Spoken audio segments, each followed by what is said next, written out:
दोस्तों, जय मसीह की Bible story audio Hindi channel में आप सभी का स्वागत है। आज हम पवित्र शास्त्र बाइबल के एक नए ऑडियो स्टोरी से जानेंगे। पहला शमूएल की पुस्तक से योनातन की विजय के बारे में। हालेलुया। एक दिन शाऊल के पुत्र योनातन ने अपने पिता से बिना कुछ कहे अपने हथियार डालने वाले जवान से कहा, हम उधर फलिस्तियों की चौकी के पास चले। शाऊल तो गिबा की सीमा पर मिग्रोन में अनार के पेड़ के नीचे टिका हुआ था और उसके संग के लोग कोई 600 थे। और एली जो शीलो में यहोवा का याजक था, उसके पुत्र पिनहास का पोता और इक्काबोद के भाई अहीतूब का पुत्र अहिया भी एपोद पहने हुए संग था। परंतु उन लोगों को मालूम न था कि योनातन चला गया है के बीच में, जिसने होकर योनातन फलिस्तियों की चौकी को जाना था। दोनों और एक नोकीली चट्टान थी। एक चट्टान का नाम बोसेस और दूसरी का नाम सेनेन था। एक चट्टान उत्तर की ओर मिकमास के सामने और दूसरी दक्षिण की ओर गेबा के सामने खड़ी है। तब योनातन ने अपने हथियार डाल ढोने वाले जवान से कहा, खतना रहितों लोगों की चौकी के पास जाए। क्या जाने यहोवा हमारी सहायता करे, क्योंकि यहोवा के लिए कोई रुकावट नहीं कि चाहे तो बहुत लोगों के द्वारा चाहे थोड़े लोगों के द्वारा छुटकारा दे। उसके हथियार ढोने वाले से उससे कहा, जो कुछ तेरे मन में हो वही कर, उधर चल, मैं तेरी इच्छा के अनुसार तेरे संग रहूंगा। योनातन ने कहा, सुन, हम उन मनुष्यों के पास जाकर अपने को उन्हें दिखाएं। यदि वे हम से यूं कहे, हमारे आने तक ठहरे रहो, तब तो हम उसी स्थान पर खड़े रहे और उसके पास न चढ़ो। परंतु यदि वे कहें कि हमारे पास चढ़ जाओ, तो हम यह जानकर चढ़ें कि यहोवा उन्हें हमारे हाथ में कर देगा। हमारे लिए यही चिन्ह होगा। तब उन दोनों ने अपने को फलिस्तियों की चौकी पर प्रकट किया। तब फलिस्ती कहने लगे, देखो, इब्री लोग उन बिलों में से जहाँ वे छिपे थे निकल आते हैं। फिर चौकी के लोगों ने योनातन और उसके हथियार वाले से पुकार कर कहा, हमारे पास चढ़ आओ, तब हम तुमको कुछ सिखाएंगे। तब योनातन ने अपने हथियार ढोने वाले से कहा, मेरे पीछे पीछे चढ़ आ, क्योंकि यहोवा उन्हें इस्राएलियों के हाथ में कर देगा। और योनातन अपने हाथ और पाँव के बल चढ़ गया और उसका हथियार वाला भी उसके पीछे चढ़ गया। फलिस्ती योनातन के सामने गिरते गए और उसका हथियार ढोने वाला उसके पीछे पीछे उन्हें मारता गया। यह पहला संहार जो योनातन और उसके हथियार ढोने वाले के हाथ हुआ, उसमें आधे बीघे 20 एक पुरुष मारे गए और छावनी में और मैदान पर और उन सब लोगों में थरथराहट हुई और चौकी वालों और आक्रमण करने वाले भी थरथराने लगे और भूकंप भी हुआ और अत्यंत बड़ी थरथराहट हुई। हालेलुया।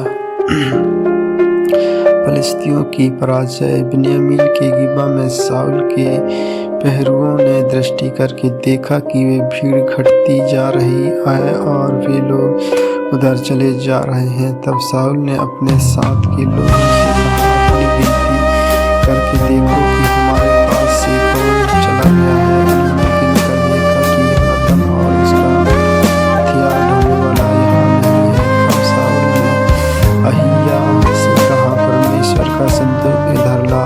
उस समय परमेश्वर का संदूक इजराइलियों के साथ था। शाऊल याजक से बातें कर रहा था कि फलिस्तियों की छावनी में हुल्लड़ अधिक बढ़ गया। तब शाऊल ने याजक से कहा, अपना हाथ खींच ले। तब शाऊल और उसके संग के सब लोग इकट्ठे होकर लड़ाई में गए। वहां उन्होंने क्या देखा कि एक पुरुष की तलवार अपने साथी पर चल रही है और बहुत बड़ा कोलाहल मच रहा है। जो बुरी पहले फलिश्तियों की औरतें और उनके साथ चारों ओर से छावनी में गए थे, वे भी शाऊल और योनातान के संग के इजराइलियों में मिल गए। इसी प्रकार जितने इजरायली पुरुष एप्रैम के पहाड़ी देश में छिपे गए थे, वे भी यह सुनकर कि फलिश्ती भागे जाते हैं, लड़ाई में आ उनका पीछा करने में लग गए। तब यहोवा ने उस दिन इजराइलियों को छुटकारा दिया और लड़ने वाले बतावेन की परली और तक चले गए। हालेलुया। युद्ध के बाद की घटनाएं। परंतु इजरायली पुरुष उस दिन तंग हुए, क्योंकि शाऊल ने उन लोगों को शपथ धर्रा कर कहा, शपित हो वह जो सांझ से पहले कुछ खाए, इसी रीति मैं अपने शत्रुओं से पलटा ले कहूँगा। अतः इन लोगों में से किसी ने कुछ भी भोजन न किया और सब लोग किसी वन में पहुँचे जहाँ मधु पड़ा हुआ था। जब लोग वन में आए तब यह देखा कि मधु टपक रहा है, तो भी शपथ के डर के मारे कोई अपना हाथ अपने मुँह तक न ले गया। परंतु योनातान ने अपने पिता के लोगों के शपथ धराते हुए सुना था, इसलिए उसने अपने हाथ की छड़ी की नोक बढ़ाकर मधु के छत्ते में डुबोया और अपना हाथ अपने मुंह तक ले गया। तब उसकी आंखों में ज्योति आई। तब लोगों में से क्या मनुष्य ने कहा, तेरे पिता के लोगों को कड़ी शपथ धरा के कहा है, शपित हो वह जो आज कुछ खाए। और लोग थके मांदे थे। योनातान ने कहा, मेरे पिता ने लोगों को कष्ट दिया है। देखो, मैंने इस मधु को थोड़ा सा चखा और मेरी आंखें कैसी चमक उठी हैं। यदि आज लोग अपने शत्रुओं की लूट से जिसे उन्होंने पाया मनमाना खाते तो कितना अच्छा होता। अभी तो बहुत अधिक फलिश्ती मारे नहीं गए।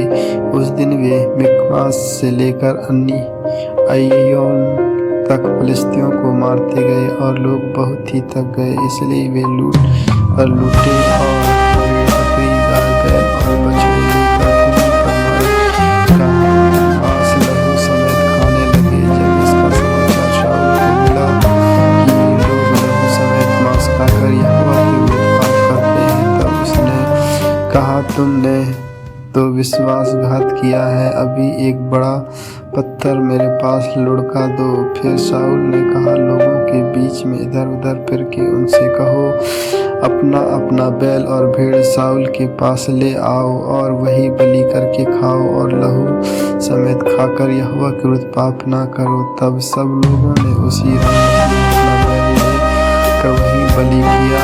तब शाऊल ने यहोवा के लिए एक वेदी बनवाई। वहाँ तो पहली वेदी है जो उसने यहोवा के लिए बनवाई। फिर शाऊल ने कहा, हम आज रात को ही फलिश्तियों का पीछा करके उन्हें भोर तक लूटते रहें और से एक मनुष्य को भी जीवित ना छोड़ा। उन्होंने कहा, जो कुछ तुझे अच्छा लगे वही कर। परंतु याजक ने कहा, हम यही परमेश्वर के समीप आए। तब शाऊल ने परमेश्वर से पूछा, क्या मैं फलिश्तियों का पीछा करूं? क्या तू उन्हें इस्राएल के हाथ में कर देगा? परंतु उसे उस दिन कुछ उत्तर न मिला। तब शाऊल ने कहा, हे प्रजा के मुख्य लोगों, इधर आकर जानो और देखो कि आज पाप किस प्रकार से हुआ है, क्योंकि इस्राएल के छुड़ाने वाले यहोवा ने जीवन की शपथ, यदि वह पाप मेरे पुत्र योनातान से हुआ हो तो भी निश्चय वह मार डाला जाएगा। परंतु लोगों से किसी ने उसे उत्तर ना दिया। तब उन्होंने सारे इजरायलियों से कहा, तुम एक और रहो और मैं और मेरा पुत्र योनातान